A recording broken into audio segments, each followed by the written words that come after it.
રાધે કૃષ્ણ રાધે કૃષ્ણ રાધે કૃષ્ણ રાધે રાધે કૃષ્ણ રાધે કૃષ્ણ રાધે કૃષ્ણ મિત્રો કેમ છો? જય શ્રી કૃષ્ણ. આજે હું તમારા માટે કાઠિયાવાડી ડીશ લઈને આવી છું. તો આપણે સેવની સબ્જી બનાવવાની છે, એકદમ કાઠિયાવાડી રીતે બનાવવાની છે, બહુ સરસ મજાની ટેસ્ટી બનાવવાની છે.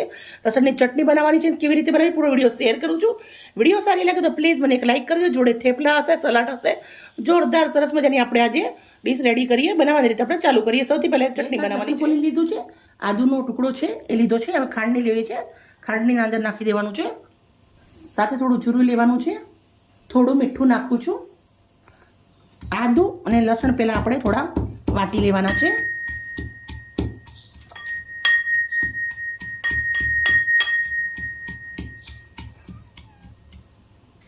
પછી હવે આપણે અંદર અધકચરું વાટી લે. પછી આપણે જે ચટણી લીધી છે, કાશ્મીરી મરચું લીધું છે 2 ચમચી, એ અંદર નાખી દઉં છું. કાશ્મીરી મરચું નાખ્યા પછી આપણે સરસ મજાનું વાટી અને એક પેસ્ટ રેડી કરી દેવાની છે. કાઠિયાવાડી સબ્જી હોય એકદમ ચટપટી હોય અને બહારના ગરમ મસાલા ના હોય, ગરમ મસાલા વગરની જ હોય ને, ઘરના મસાલાથી બનાવવાની હોય તો બહુ સરસ મજાનું આપણે આજે ચટણી બનાવી દઈશું. પહેલાં બહુ સરસ મજાનું મેં વાટી અને રેડી કરી દીધું છે. આપણે સબ્જી કાઠિયાવાડી છે, પણ જો આવી ચટણી અને મસ્ત રોટલો મળી જાય બાજરીનો તો ગુજરાતી ને રાજસ્થાની બધાને મજા પડી જાય. આ સબ્જી એક હાંડલીના અંદર હું બનાવું છું. હાંડલી ગરમ મૂકી દીધી છે, મસ્ત ગરમ થઈ ગઈ છે. 2 ચમચા એટલું આપણે સિંગ તેલ નાખવાનું છે. તેલને મસ્ત ગરમ થવા દેશું. મિત્રો કાઠિયાવાડી શાક બહુ જ મસ્ત હોય છે અને બધા બનાવતા જ હોય બધીની રીતે, અલગ અલગ રીતે, પણ તમે મારી રીતે બનાવજો, ખરેખર બહુ જ સરસ બનશે. બહુ જ મહેનત કરું છું, પ્લીઝ એક લાઈક કરી દેજો. તેલ મસ્ત ગરમ થઈ ગયું છે.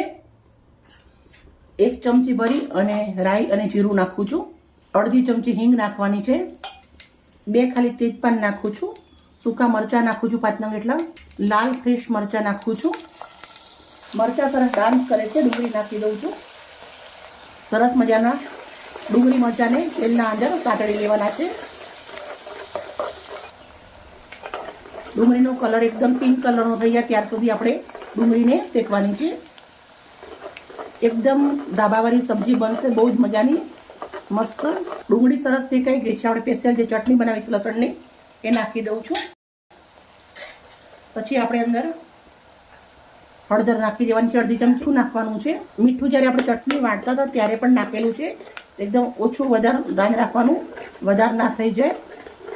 હવે આપણે આને ચટણીને સરસ શેકી લેવાની છે આવી રીતે તેલના અંદર. મિત્રો આપણો મસાલો આટલો જન્નાટ હોય તો આપણી સબ્જી કેવી સરસ બને ને. ટામેટા લીધા છે 5 નંગ, એની પ્યુરી કરી લીધી છે. હવે આપણે તરત આને ઉકળવા દેવાનું છે. તમે જોઈ શકો છો સરસ મજાનો મસાલો આપણો એકદમ પાકી અને રેડી થઈ ગયો છે. તો હવે આપણે અંદર 1 ગ્લાસ ભરી અને પાણી રેડી દેવાનું છે. પાણીને હવે આપણે એક ઉકાળો આવવા દેશું. મિત્રો મસાલો સરસ ઉકળવા માંડ્યો છે. હવે આપણા જે ટામેટા 2 નંગ રાખ્યા છે એ નાખું છું. હવે આપણી જે સેવ છે એ નાખી દેવાની છે. મારે થોડી ક્વોન્ટિટી વધારે છે, તમે ઓછું વધારે કરી શકો છો. અને જ્યારે તમે ઓછું વધારે કરો ત્યારે તમારે જે મસાલા કર્યા છે એ પણ ઓછા વધારે કરવા પડશે. હવે આપણે આને એક ઉકાળો આવવા દેવાનો છે, વધારે નથી પાકવા દેવાની. એક ઉકાળાની અંદર આપણી સબ્જી રેડી થઈ જશે. લીલા ધાણા નાખી દીધા છે. સરસ મજાનું હવે સબ્જી આપણી રેડી છે. ગેસ બંધ કરી દીધો છે. હવે આપણી સબ્જી નીકાળીશું.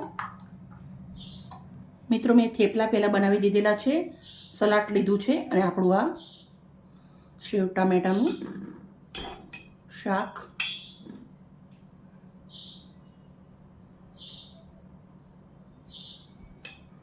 જોડે પછી મેં દહીં લઈ લીધું છે.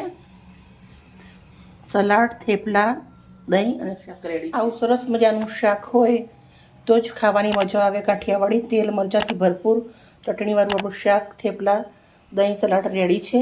ઓકે મિત્રો, બાય બાય. કાલે મળી નવી રેસીપી સાથે.